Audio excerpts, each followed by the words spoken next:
Alrighty, 597 Dan O'Mac back here with another video.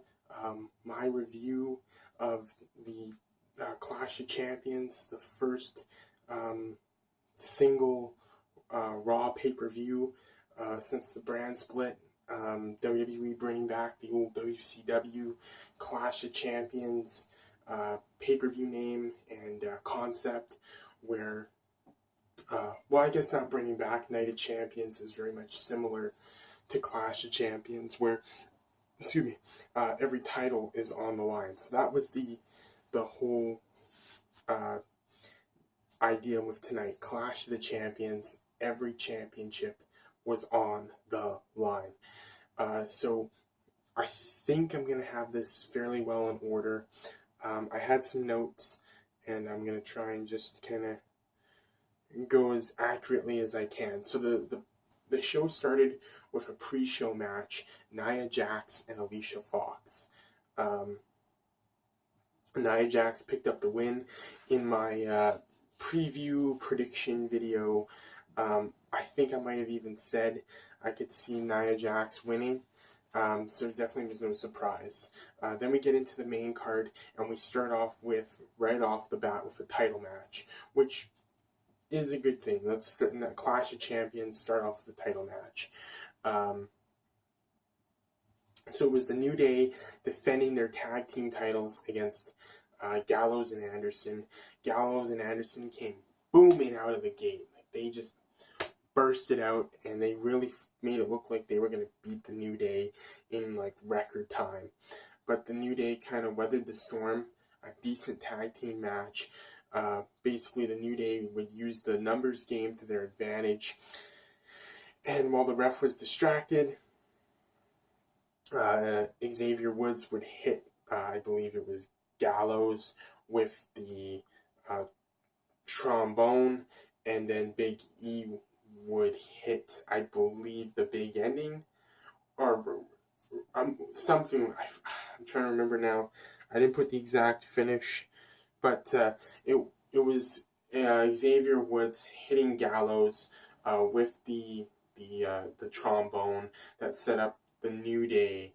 I believe they hit their tag team finish. So the New Day would get the win, though. They'd use the numbers game, and overall, it was a decent match. I'd give it, on the scale of 1 to 10, a decent 6. There was a little bit of booze for New Day, I noticed, but majority cheers, and really I don't think it's going to affect the New Day. I don't think the New Day is going heel.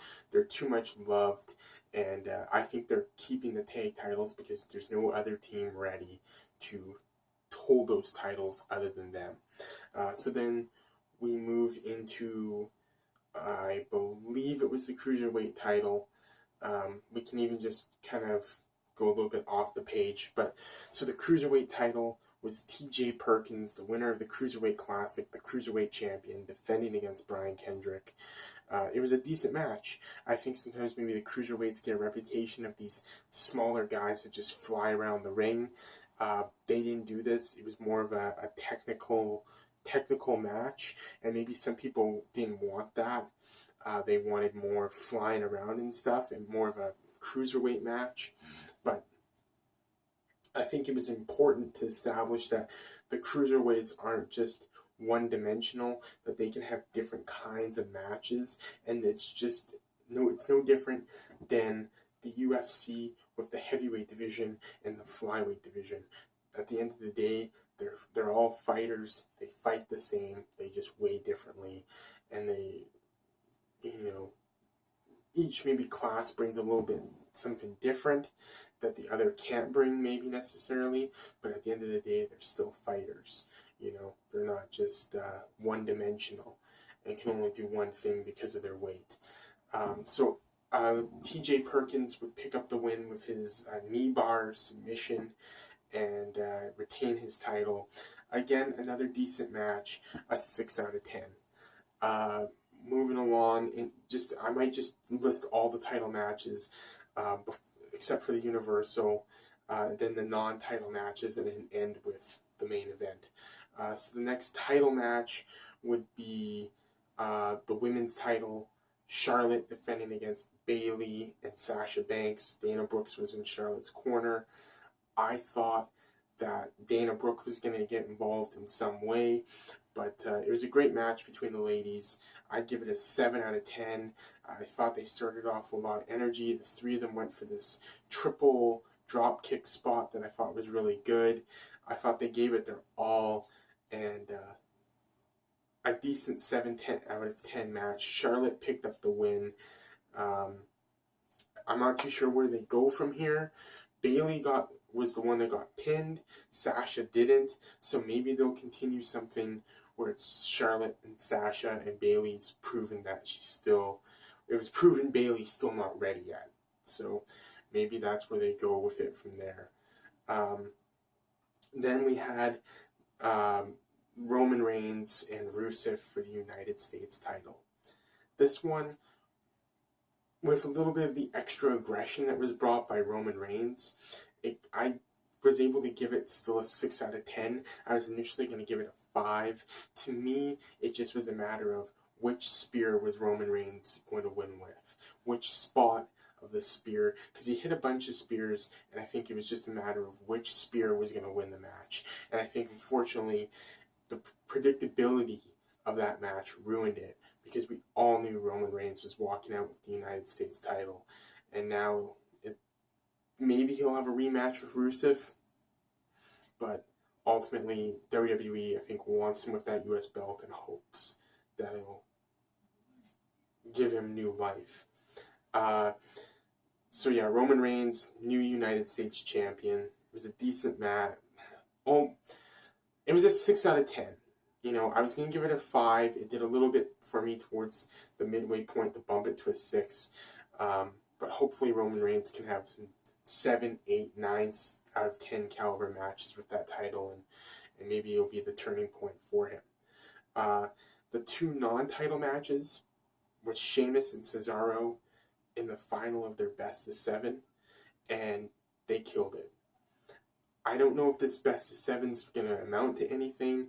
I've been very vocal to some people saying that I feel that this best of 7 was just going to end up in some pointless title match that wouldn't even matter.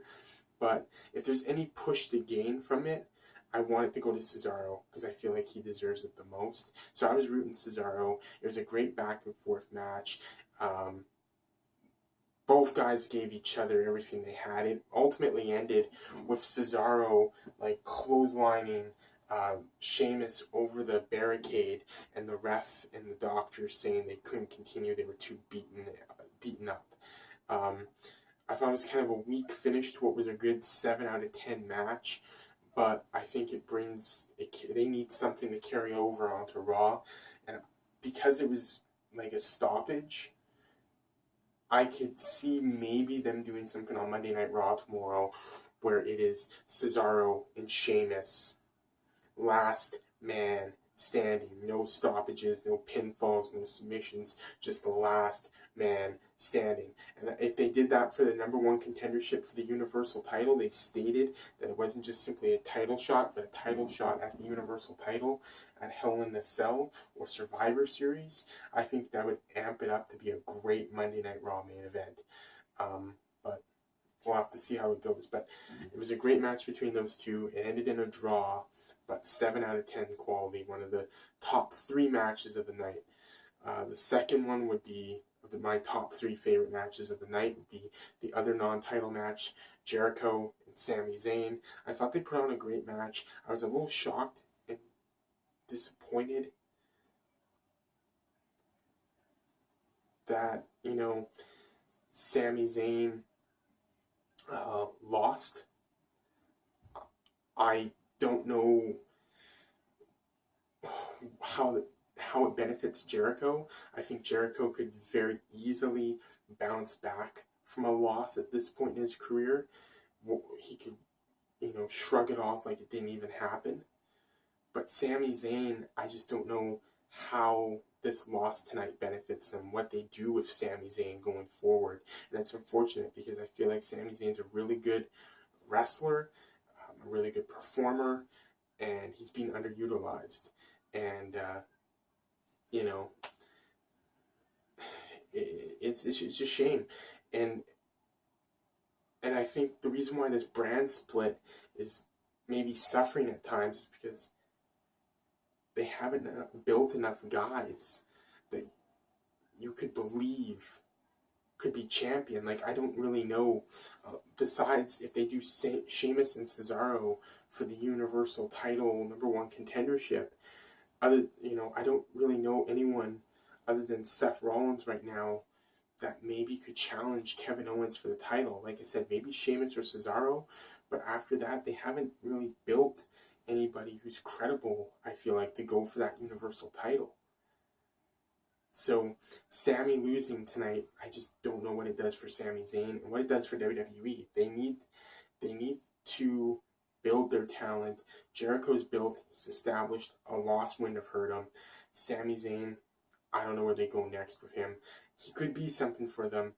They just need to take the time and invest in Sami Zayn and give him the ball and let him run with it. The final match of the evening, the main event, Kevin Owens, Seth Rollins, Universal title, 7 out of 10 quality, decent, solid match. It would come down to a lot of shenanigans with Jericho getting involved, the ref getting knocked out, and a lot of distractions, and Kevin Owens would beat Seth Rollins, but not with a lot of interference and distractions and smoke and mirrors and this and that and a lot of controversy, which I guess is how a heel should win. Kevin Owens did some suck it stuff to Seth Rollins, and Seth Rollins did a lot of suck it stuff back and used the pedigree, and so there was a lot of keeping Triple H in the loop without him actually being there, because I think this really is building to Seth Rollins and Triple H at WrestleMania being one of their top tier matches this year. Probably one of those top 3 main event matches, Seth Rollins and Triple H. But I could see, because there's all these interferences and distractions, that it could be Seth Rollins and Kevin Owens for the title at Hell in a Cell, the next Raw, single brand Raw pay-per-view. But I don't know how many times you're going to be able to run Kevin Owens and Seth Rollins. Since Jericho got involved, I'd like to see it the next pay-per-view. Maybe Jericho and Rollins while Owens fights somebody else just to keep things fresh. But it comes back to the fact that I don't think they've done a good enough job of building anybody else credible of challenging Owens for the title. So that was kind of my thoughts on the pay-per-view. Overall, a decent show. I thought it flowed pretty well. There wasn't a lot of parts where it was dragging on for me. The show as a whole, out of 10, give it 7. Most matches for me were a 6 or 7 out of 10, so the average, we'd say, is probably 7 out of 10 for the whole show. Not a bad pay-per-view. It was actually fairly decent.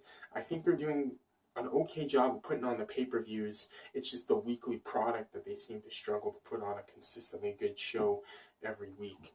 But that's all I got for this time, so we'll catch you soon.